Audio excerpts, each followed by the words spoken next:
Tu pourrais passer toute ton existence à te protéger, à esquiver ou à implorer qu'on te fiche la paix une bonne fois pour toutes. Mais si tu n'apprends pas à te rendre invincible, tu continueras d'attirer ceux qui sentent la vulnérabilité, l'incertitude ou le fléchissement en toi. Ce monde n'honore pas la gentillesse, il vénère la puissance. Et cette puissance ne naît pas des hurlements, mais de la domination de soi. Être gentil n'est pas assez. Être astucieux n'est pas assez. Il faut être clairvoyant, calculateur et, de temps en temps, discrètement implacable. Dans cette vidéo, tu vas explorer ce que Machiavel avait saisi sur les individus impossibles à dompter, à dominer ou à stopper. Pas des phrases motivantes vides, mais des réalités obscures et troublantes que la plupart choisissent d'éviter. Si tu es déterminé à aller au fond des choses, tape en commentaire. Je veux devenir invincible. Abonne-toi, like cette vidéo et reste jusqu'au bout. Car une découverte t'attend, une réalité que peu articulent ouvertement, mais que tu as besoin d'assimiler. À l'époque de la Renaissance, l'Italie ressemblait moins à une nation qu'à un terrain de conflit permanent. Complot, conquête, manigance, rivalité clanique, le pouvoir se négociait toujours dans les coulisses.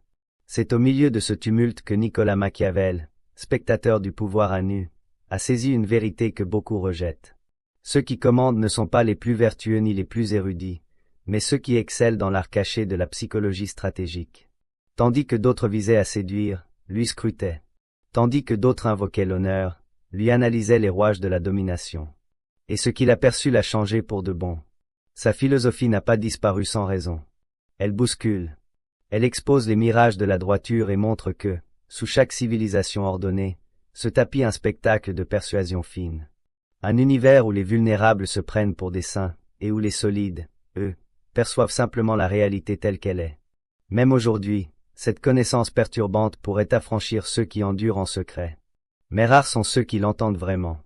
Car cette sagesse ne caresse pas l'orgueil, elle le dénude, le consume, puis le refaçonne. Tu vas à présent plonger dans les 7 piliers essentiels qui métamorphosent une personne fragile en une énergie imparable. Ce ne sont pas des traits à développer, mais des vérités à vivre pleinement. Et si tu les intègres profondément, rien ni personne ne pourra t'exploiter, te diriger ou t'éteindre. Prépare-toi, ce qui arrive pourrait te secouer autant que t'émanciper. Premier pilier, évite à tout prix de chercher l'amour désespérément. Dès que tu vises à être adoré, tu es disposé à te conformer. Et à chaque ajustement pour charmer, tu cèdes un morceau de ton autonomie. Tu imagines acquérir la sérénité, mais tu alimentes ta vulnérabilité. Celui qui quémande l'affection se rend lisible, donc influençable. Il modifie ses paroles, retient ses convictions, réprime ses impulsions, uniquement pour conserver le mirage d'être intégré. Mais l'affection extorquée au détriment de soi n'est jamais sincère. Elle est toujours toxique. Machiavel l'avait compris, il vaut mieux inspirer la crainte que l'amour, si cet amour est fluctuant, conditionné ou fantaisiste. Cela ne signifie pas devenir glacial ou méchant, mais priver le monde du levier pour te déstabiliser en retirant son approbation. Tu ne peux diriger ton existence si ta stabilité repose sur l'opinion de ceux qui ne saisissent qu'une facette de toi. Apprends à tenir ferme, même incompris. Reste loyal à ton essence, même si cela coûte l'assentiment. Éviter de chercher l'amour à n'importe quel prix, c'est cesser de redouter de contrarier. Et de cette attitude émerge un charisme inattendu. Car ceux qui se passent d'amour deviennent énigmatiques, et les énigmatiques deviennent magnétiques. Mais ce n'est plus toi qui poursuis, ce sont eux qui s'approchent de l'inconnu. Ta robustesse naît du recul, pas de l'agressivité, de la quiétude interne, pas du dédain. Tu n'as pas à lutter pour l'amour, tu dois pouvoir respirer sans. Et c'est ainsi que tu deviens indestructible. Car ce que tu n'espères plus, nul ne peut te l'ôter. Et ce que nul ne peut t'enlever forme ton bastion. Deuxième pilier, ne révèle jamais ton âme en totalité. La société contemporaine encense la clarté totale, mais confond authenticité et dénudement. Tu penses qu'exposer ta peine, ton attachement, ta fragilité à quiconque démontre du cran. En réalité, c'est souvent un cri muet pour être réconforté, légitimé ou compris. Mais chaque confidence offerte à la mauvaise oreille se mue en outil contre toi. Tous n'écoutent pas pour soutenir, certains écoutent pour te décrypter, te circonscrire, te guider. Machiavel le comprenait, plus un individu expose son univers intime, plus il se rend pilotable. Un livre grand ouvert est simple à incinérer. Apprends donc à confiner certaines souffrances dans le mutisme, non par gêne, mais par prudence. Tu peux exprimer, mais sans te livrer entièrement. Tu peux chérir, mais sans te précipiter. Tu peux accorder ta confiance, mais conserve toujours un recoin caché, un refuge inviolable. C'est dans cette zone secrète que repose ta vigueur. Car plus ton âme est gardée, plus ton attitude devient imprévisible. Et plus tu es imprévisible, moins tu es manipulable. Ne confonds pas proximité et déversement. La proximité est un échange sacré, pas une réaction automatique. Plus tu restes introspectif, plus ton rayonnement gagne en épaisseur, en attraction. Cette profondeur commande le respect. Tu n'as pas à décortiquer ton âme pour être authentique, tu dois la sauvegarder pour demeurer libre. Ce que tu occultes n'est pas une faille. C'est ton atout. Et ce que tu gardes intact devient ton pilier d'autonomie. Troisième pilier, privilégie toujours la clairvoyance à la vertu. L'individu vertueux imagine que le bien le protège du mal. Il suppose que sa générosité sera rétribuée, et finit démoli par ceux qui n'ont pas ses principes. L'individu clairvoyant, lui, n'abandonne pas la vertu, mais refuse qu'elle l'aveugle. Il sait que les gens trompent, trahissent, influencent souvent sans l'avouer, parfois sans s'en rendre compte. Il perçoit sous les façades, décrypte entre les lignes, identifie les motivations voilées derrière les propos nobles. Il ne s'offusque pas, il examine. Il ne s'effrite pas, il prévoit. Machiavel n'encourageait pas l'absence de morale, mais la perspicacité. La clairvoyance comme bouclier contre l'innocence. Tu peux être généreux, mais si tu es aveugle, tu seras piétiné. Tu peux être équitable, mais si tu es naïf, tu seras exploité. La générosité n'a de sens que défendue. Beaucoup souffrent parce qu'ils croient leur honnêteté capable de neutraliser les opportunistes. Mais les opportunistes raffolent des cœurs honnêtes, ils sont plus simples à consumer. Ouvre les yeux sans verrouiller ton cœur. Sois vertueux, mais jamais crédule. Sincère, mais pas exposé. Généreux, mais constamment vigilant. La clairvoyance ne t'éloigne pas de l'affection, elle la rend pérenne. Elle t'enseigne à aimer sans t'écrouler, à offrir sans t'immoler, à excuser sans t'effacer. L'innocence n'est pas une qualité, c'est une exécution progressive. Ce que tu saisis te préservera. Ce que tu ignores te ruinera.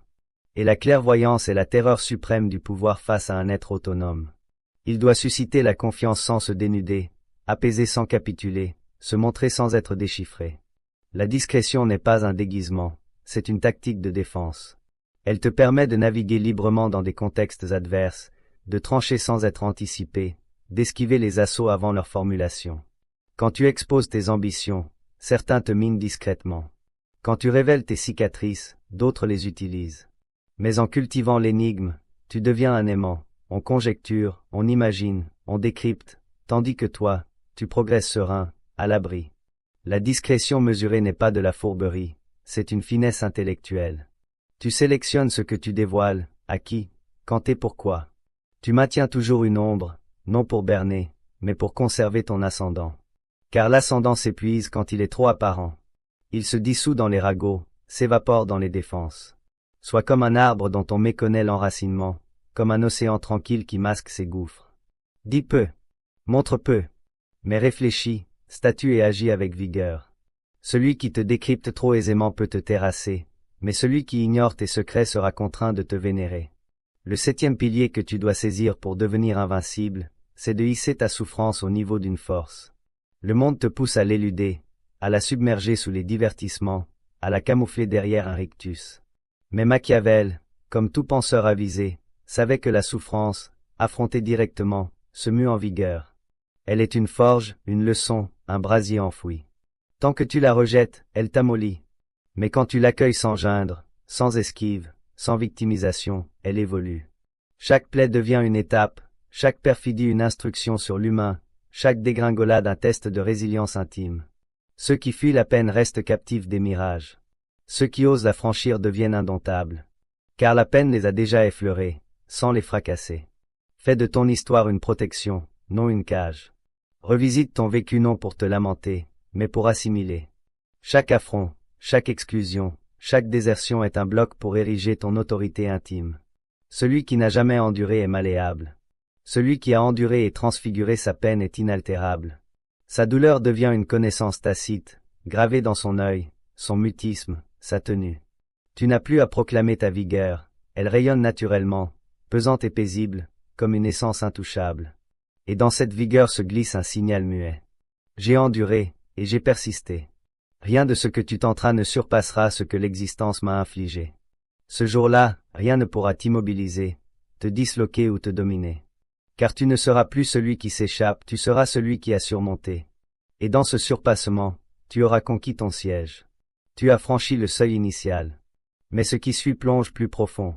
Il ne s'agit plus de piliers, mais de vérités enfouies, si perturbantes que peu osent les affronter. Ici, Machiavel ne te fournit plus d'outils, il t'arrache tes faux-semblants. Et ce que tu vas dénicher pourrait altérer ta perception de toi et des autres. La première découverte que tu dois affronter, c'est celle-ci. Tu te crois autonome, mais tu suis encore des liens invisibles. Ces liens ne braillent pas, ils susurrent. Ils se griment en prudence, en courtoisie, en banalité. Ils t'ont conditionné à grimacer quand tu veux rugir, à acquiescer quand ton être hurle un non, à emprunter des sentiers qui ne te correspondent pas. Tu imagines décider librement, mais ton mental est calibré pour fuir la disgrâce, l'isolement, l'exclusion. Tu progresses linéairement, mais c'est l'angoisse qui te maintient. Tu avances, mais c'est la vie d'autrui qui oriente tes foulées. Machiavel l'aurait asséné sans filtre. L'être le plus soumis est celui qui se croit libre tout en reproduisant ce qu'on exige de lui. Tant que tu négliges d'inspecter tes soumissions inconscientes, tu ne commanderas jamais ton destin. Tu es venu au monde dans un spectacle. On t'a assigné un personnage, un dialogue, un cadre. Mais c'est à toi, désormais, d'incendier le scénario. Réalise à quel point tu as été modelé non pour l'autonomie, mais pour l'utilité, la sociabilité, la docilité. Apprends à détecter ces liens cachés, ceux qui te font dire « je suis coincé ». Ceux qui excusent tes abandons, ceux qui t'incitent à étouffer ton ardeur pour éviter la solitude. Ces liens ne sont pas métalliques. Ils sont anxieux. Et pour les rompre, nul besoin de clé, une réalité crue suffit. Tu es autonome seulement quand tu assumes de contrarier, de frustrer, de perdre. Le néant te reforme. Car dans ce néant, tu n'es plus une création du monde. Tu deviens un souverain. La deuxième découverte, c'est que ce que tu endures en silence sculpte ton asservissement futur. Ce n'est jamais le premier coup qui te détruit, mais l'instant où tu choisis le silence. Ce mépris que tu avales, ce faux que tu ignores, ce dédain que tu transformes en plaisanterie pour ne pas perturber. Tu te crois avisé, tu te crois maître. Mais chaque mutisme imposé creuse en toi une capitulation, et chaque capitulation pave la voie à la prochaine. Ce que tu endures devient routine. Ce que tu admets devient ordinaire. Et un jour, tu te contemples et tu ne te reconnais plus. Tu es devenu celui qu'on coupe, qu'on instrumentalise, qu'on pilote sans même masquer l'évidence. Machiavel l'avait compris. Celui qui tolère excessivement oublie qu'il peut rejeter. Il se croit robuste, mais il a été défait par touches subtiles. Ce ne sont pas les chocs majeurs qui anéantissent une essence. Ce sont les lézardes discrètes. L'instant où tu te renies pour la tranquillité. Où tu souris tandis que ton être se verrouille. Où tu affirmes, pas grave, tandis que tout bouillonne en toi. Tu dois apprendre à percevoir ces instants, à les examiner sans les rationaliser, à y poser un terme, un mouvement, une coupure. Ce n'est pas de l'agressivité, c'est une purification mentale. Ce que tu laisses filer aujourd'hui, tu le subiras demain comme une geôle. Tu ne peux aspirer au respect si tu es incapable d'établir des barrières. Et ces barrières ne se vocifèrent pas. Elles se pratiquent. Elles se statuent dans le privé, là où tu décides définitivement de ne plus plier, de ne plus grimacer quand ton essence saigne. La troisième découverte, c'est que ton désir d'être saisi te rend perméable à l'influence. Tu imagines que te faire saisir est un dû, un impératif vital, une marque d'affection ou de vérité. Alors tu décortiques, légitimes, racontes tes motifs, ton histoire, tes plaies, tes options. Et sans le remarquer, tu livres aux autres la carte de ton paysage intime. Tu leur fournis les points sensibles, les mécanismes qui peuvent t'amoindrir, les clés de ton identité. Machiavel aurait esquissé un sourire attristé devant cette innocence. Celui qui cherche à être saisi par tous est prêt à se dénaturer pour chacun. Il amoindrit sa réalité pour la rendre palatable. Il module sa tonalité pour être entendu. Et dans cette modulation, il se distord. Il devient ce qu'attendent les autres. La réalité, elle, n'a pas besoin d'être saisie. Elle a besoin d'être maintenue. Parfois, cela suppose d'être mal perçu, écarté, raillé. Tu dois apprendre à cohabiter avec l'incompréhension, à l'intégrer sans vaciller, à l'accepter comme preuve que tu ne te vends plus. Quand tu poursuis frénétiquement l'attention des autres, tu permets à la masse de reformuler ton discours. Et vite, ce n'est plus toi qui t'exprimes, c'est une version édulcorée de toi-même. Celui qui porte un brasier intime doit assumer de consumer seul. La saisie adviendra ou pas. Ce qui te revient, c'est l'harmonie avec ton timbre profond. Et ce timbre, souvent, est inaudible pour ceux qui sommeillent encore. Ce n'est pas ton souci. La quatrième découverte, c'est que chaque concession faite à toi-même érode ton ascendant. Ce ne sont pas les autres qui te troublent. C'est toi qui capitules progressivement sur ce que tu sais juste. Tu acquiesces pour esquiver les heurts, tu persistes là où ton cœur se tait.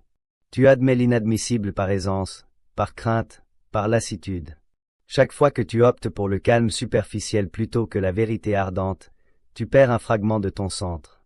L'ascendant n'est pas une attitude externe, c'est une consistance interne, l'unité entre ce que tu perçois, ce que tu cogites et ce que tu accomplis. Mais cette unité, tu la dilues quand tu t'abandonnes. Tu imagines gagner la sérénité. En fait, tu creuses la faille et les autres la détectent. Ils détectent que tu es disposé à te conformer, à te contorsionner, à barguigner avec ta propre flamme. Machiavel l'aurait formulé d'un trait incisif. L'être qui se renie finit par être renié. Ce que tu refuses d'établir comme barrière deviendra ton site de supplice.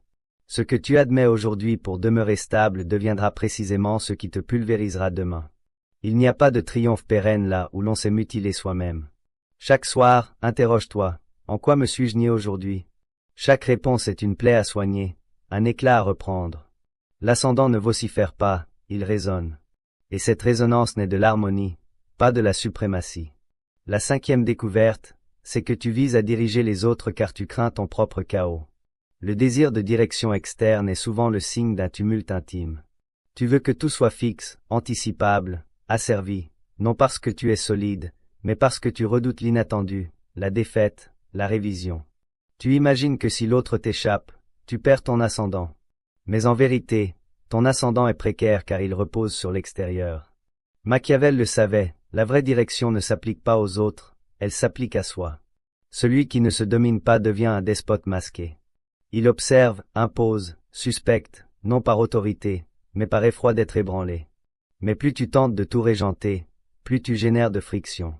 Plus tu diriges, plus tu fais d'étaler, et plus tu éludes ton propre tumulte intime. Tu dois affronter ce tumulte. Tu dois immerger. La vraie vigueur ne réside pas dans la suprématie, mais dans la présence. Dans l'aptitude à rester serein même quand tout s'écroule, même quand l'autre refuse, même quand le monde t'ignore. Tu ne peux devenir souverain que si tu arrêtes de vouloir asservir. L'autre n'est pas ton adversaire, c'est ton reflet. Et ce que tu cherches à étouffer en lui est souvent ce que tu refuses d'affronter en toi. Tape en commentaire, je veux reprendre la maîtrise de moi, pas des autres. La sixième découverte, c'est que ton pire adversaire se tapit dans ta nostalgie du vécu. Si tu veux, je peux directement enchaîner avec la sixième découverte complète et la septième, en gardant ce style machiavélique, introspectif et intense, pour boucler le cycle et amener le lecteur à devenir invincible, intérieurement. Veux-tu que je fasse ça? Tu imagines que ce qui t'entrave, ce sont l'opinion d'autrui, le déficit de chance, les blessures infligées par les autres. Mais fréquemment, ce qui t'attache le plus fermement, ce sont les réminiscences auxquelles tu refuses de lâcher prise. Les réminiscences d'un toi plus pur, plus chéri, plus insouciant. Tu t'accroches à une période où tu te sentais complet, et tu tentes de remodeler le présent à l'image de ce passé idéalisé. Mais le vécu est un guet-apens quand tu refuses de le considérer comme clos. Machiavel, lui, ne se retournait pas. Il scrutait le présent avec perspicacité, parfois avec sévérité, mais toujours avec implication. Celui qui se submerge dans la nostalgie refuse de renaître. Tant que tu vis dans le remords, tu stagnes. Tu compares, tu cherches à ressusciter ce qui n'existe plus, et tu refuses d'accéder à ta vraie vigueur, celle qui commence quand tu assumes d'incendier ce que tu fus. Tu ne peux progresser si tu restes loyal à une ancienne version de toi. Tu dois la trahir. Tu dois déclarer à ton vécu, « Merci de m'avoir sculpté, mais je ne t'appartiens plus. » La nostalgie est douce, mais elle t'assoupit. Elle t'étreint tendrement pendant qu'elle t'éloigne de ton ardeur. Elle te murmure que c'était supérieur jadis, pour que tu ne risques jamais de te métamorphoser maintenant. Tu dois devenir l'antagoniste de ta propre nostalgie, la fixer et lui dire « Je choisis l'élévation plutôt que l'aisance. Je choisis la brisure plutôt que le cycle. » Car seul celui qui ose effacer ses anciens traits peut se redessiner plus vaste. Le vécu ne doit pas être un havre, il doit être un sépulcre. La septième découverte, c'est que ta pérennité repose sur ta capacité à devenir ton propre guide. Tant que tu attends qu'un autre te secoure, te légitime, te dirige, tu restes dans une enfance mentale. Tu espères qu'une figure dominante t'octroie le droit d'être, qu'un cadre te garde, qu'un conseiller te trace la voie. Mais nul ne viendra. Nul ne t'élèvera à ton rang si toi-même ne t'y installes pas. Machiavel l'avait saisi, l'ascendant n'est pas octroyé, il est saisi, et il commence par la conquête intime. Tu dois apprendre à être ton propre juge, ton propre repère, ton propre brasier. Cela implique que tu assumes ta cadence, ta rigueur, ta promesse tenue. Ce n'est pas une autonomie exaltée, c'est une autonomie pesante. Elle charge, car elle interdit la fuite. Tu ne peux plus incriminer, patienter, reprocher. Tu dois t'installer sur ton siège intime et statuer, même dans l'incertitude, même dans le creux, même quand rien ne semble te porter. Cette autodomination est rare, muette, mais commandante. Cachée, mais altérant tout ton rayonnement. Tu ne deviens pas guide de toi en hurlant. Tu le deviens en te redressant tandis que tout oscille, en refusant tandis que tu frémis, en poursuivant ce qui t'élève même quand tu es seul à y adhérer. Tu n'as pas besoin d'être impeccable. Tu as besoin d'être harmonisé. L'harmonie ne vient pas d'un credo, mais d'un choix itératif. Chaque jour, chaque instant, tu te redresses, tu repars. Et un jour, tu réalises que tu n'attends plus, que tu n'implores plus, que tu ne suis plus. Tu es devenu le guide, non des autres, mais de toi. Et ce jour-là, rien ne pourra t'immobiliser, te disloquer ou te dominer. Mais parcourir les piliers et les découvertes ne suffit pas, il faut intégrer, absorber, vivre. C'est maintenant que commence cette geste concret, discret, tangible, capable de transformer cette connaissance en puissance invincible. La première méthode, élimine une source quotidienne de validation externe. Tu ne peux devenir invincible tant que ton état d'esprit dépend de l'avis des autres. Tant que tu scrutes les likes, les vues, les textos, les regards, tu restes attaché. Tu vis dans le reflet des autres. Tu calibres ton énergie sur leurs réactions.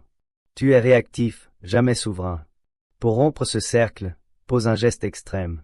Choisis un canal, une application, un lieu où tu cherches habituellement la reconnaissance, et supprime-le. Pas définitivement, mais pour t'affranchir. Peut-être Instagram. Peut-être cette personne à qui tu confies tout. Peut-être ce cercle où tu vises toujours à briller. Barre cette entrée, coupe ce lien et observe l'effet sur toi, le malaise, le creux, le vide. C'est là que débute ton émancipation. Ce vide que tu ressens, c'est ta dépendance exposée. Et dans cette exposition intime, tu retrouves ton vrai tempo, tes réflexions, tes impulsions, sans retour, sans écho. C'est rude au début, mais indispensable. Tu dois apprendre à cogiter sans public, à être sans observateur, à trancher des choix qui n'apportent rien sauf ton unité. Machiavel aurait esquissé un sourire face à ce défi contemporain. L'asservi d'aujourd'hui n'a plus de chaîne visible. Ses liens sont digitaux, subtils, invisibles, mais il tire sur son estime chaque jour. Reprendre ton ascendant, c'est trancher un fil. Puis un autre. Puis un autre. Jusqu'à ce que tes gestes ne soient plus régis par la crainte de disparaître dans l'œil des autres. Ce que tu accomplis dans le mutisme pèse 1000 fois plus que ce que tu réalises sous les feux. Éliminer une source de validation n'est pas t'effacer. C'est te redécouvrir. C'est rebâtir ton ascendant loin des ovations.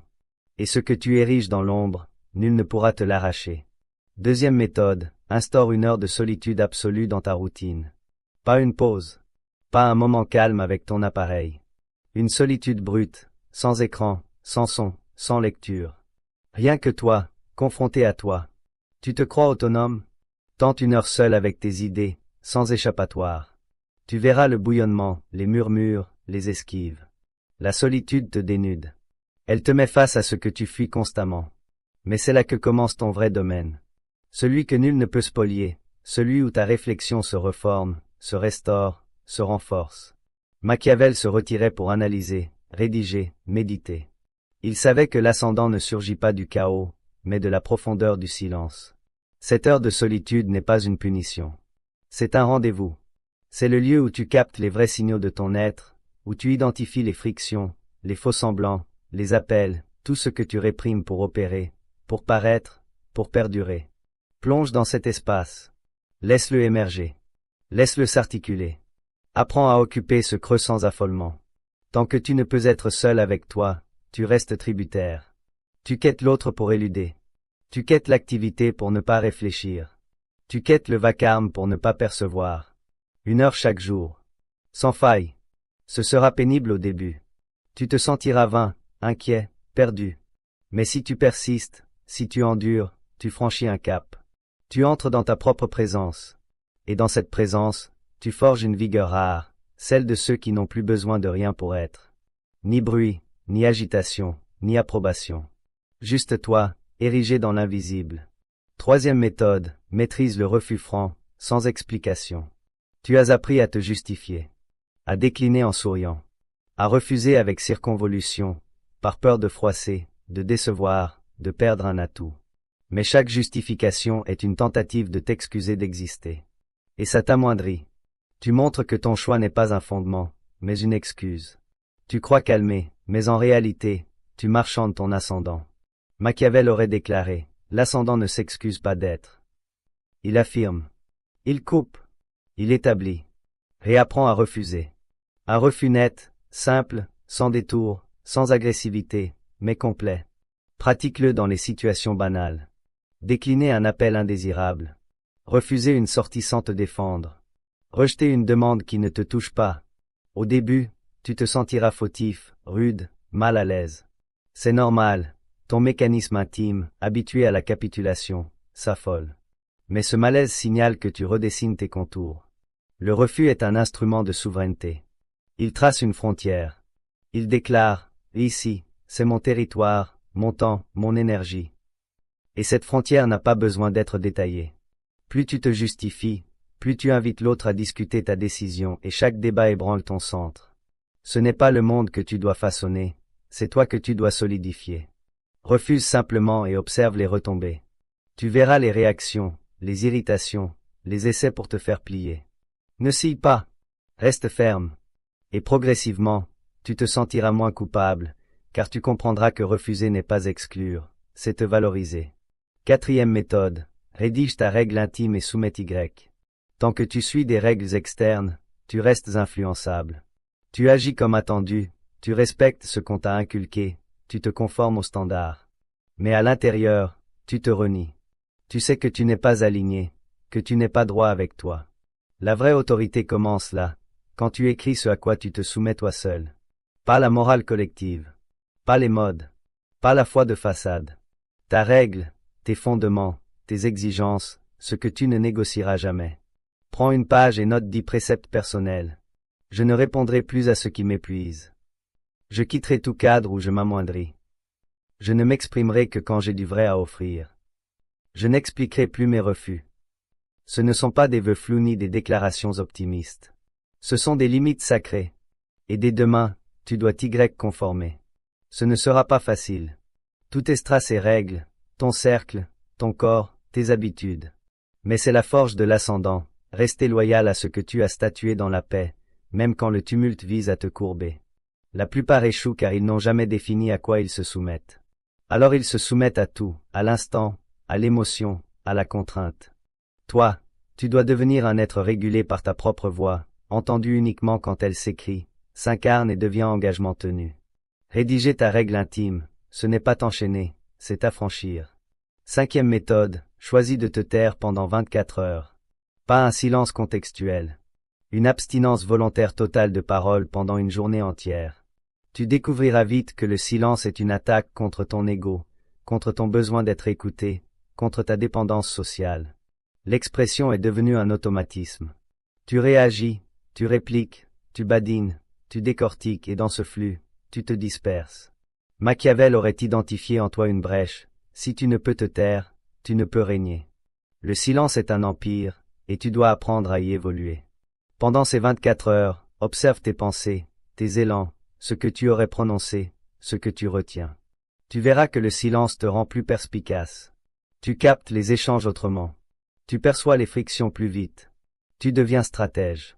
Et surtout, tu reprends maîtrise sur ton énergie. Exprimer coûte. Exprimer disperse. Exprimer expose. Se taire renforce. Se taire resserre. Se taire ancre. Tu observeras combien de mots tu emploies pour éluder, combler, te justifier. Et tandis que les autres parlent, toi, tu restes. Présent. Calme. Distant, mais dense. Cette densité se bâtit. Elle marque. Elle transforme ton rapport aux mots. Tu n'exprimes plus pour répliquer, mais pour marquer. Tu n'exprimes plus pour remplir, mais pour dominer. Cette épreuve, anodine en surface, te révèle la profondeur de ton domaine intérieur. Et ce péril, c'est ta vigueur. Apprends à le porter. Apprends à le déployer. Il y a en toi une mémoire qui te poursuit, un affront, une perfidie, une disparition. Tu l'as évité, ou tu l'as narré pour susciter de l'empathie. Mais tu ne l'as jamais transfiguré. Cette mémoire est un fardeau, une vulnérabilité utilisable. Tant qu'elle n'est pas transmutée, elle t'affaiblit. Plonge dans cette mémoire. Installe-toi dans l'expérience. Revis-la. Et au lieu de la pleurer, grave Y une promesse. Un vœu. Sacralise-la. Machiavel aurait dit. Le vécu est un terrain dévasté, mais certains débris peuvent devenir des bases. Ce que tu as traversé n'est pas une clôture, c'est un fondement. Dis-toi, grâce à ça, je ne me renierai plus jamais. Grâce à cette plaie, je ne quémanderai plus. Grâce à cette chute, je progresserai redressé. Cette mémoire devient une vigueur, un énoncé, un appel intime. Nul ne saura ce qu'il représente, mais toi, tu le sauras. Tu porteras ce vœu comme une amulette. Chaque fois que tu douteras, tu te rappelleras, j'ai promis ce jour-là. Ce vœu t'empêchera de rechuter. Il te maintiendra érigé. Transfigure ta souffrance en promesse. Et tu ne seras plus jamais terrassé pour rien. Tu sais désormais ce qu'implique devenir invincible. Ce n'est pas un triomphe éclatant. Ce n'est pas un fantasme de domination. C'est une rigueur intime, invisible mais perceptible. Ce n'est pas la puissance qui écrase, c'est la consistance qui s'affirme. Pas par agressivité, mais par unité. Ceux qui prévalent ne sont pas toujours les plus vocaux ni les plus éclatants. Ce sont ceux qui ne dépendent plus des avis, des justifications, des réminiscences, ni même de leurs propres sentiments quand ils visent à les dévier. Tu as saisi, pour échapper au contrôle, tu dois te posséder entièrement. Pour éviter la fracture, tu dois convertir ta souffrance en matériau brut. Pour ne plus être stoppé, tu dois renoncer à vouloir être saisi, intégré, apaisé. Tout ce que tu as absorbé ici n'est pas une leçon banale, c'est un reflet. La question cruciale n'est pas « as-tu compris ?» mais « vas-tu agir ?» Vas-tu éliminer ces sources de validation? Vas-tu te taire pour capter ce que ton essence communique? Vas-tu refuser quand ton être frémit? Vas-tu rédiger ta règle intime, affronter ta nostalgie, et convertir ton vécu en vœu sacré? Machiavel n'a jamais écrit pour cajoler. Il écrivait pour secouer ceux qui aspiraient à cesser de ramper. Il exposait la vérité, l'ascendant naît d'un choix intime féroce. Ne plus éluder, ouvrir les yeux sur les dynamiques humaines, vivre sans façade, même si ça coûte des alliés, des appuis, des mirages. Ce n'est pas une voie large. C'est une ligne fine, acérée, rectiligne. Mais ceux qui l'empruntent deviennent inaltérables. Et toi, jusqu'où es-tu prêt à pousser pour reconquérir ta maîtrise? Pour étouffer l'angoisse, l'hésitation, le désir d'être saisi? Pour avancer sans mentor, sans bruit, mais avec cette consistance qui fait reculer les faibles et impose le respect sans un mot? Interroge-toi. Conserve-le. Reviens chaque fois que tu sens la rechute. Et si ce contenu t'a ébranlé, abonne-toi. Ce qui suivra ne sera pas plus tendre, mais plus authentique, plus enfoui, plus risqué, et peut-être plus affranchissant que tout ce que tu as rencontré.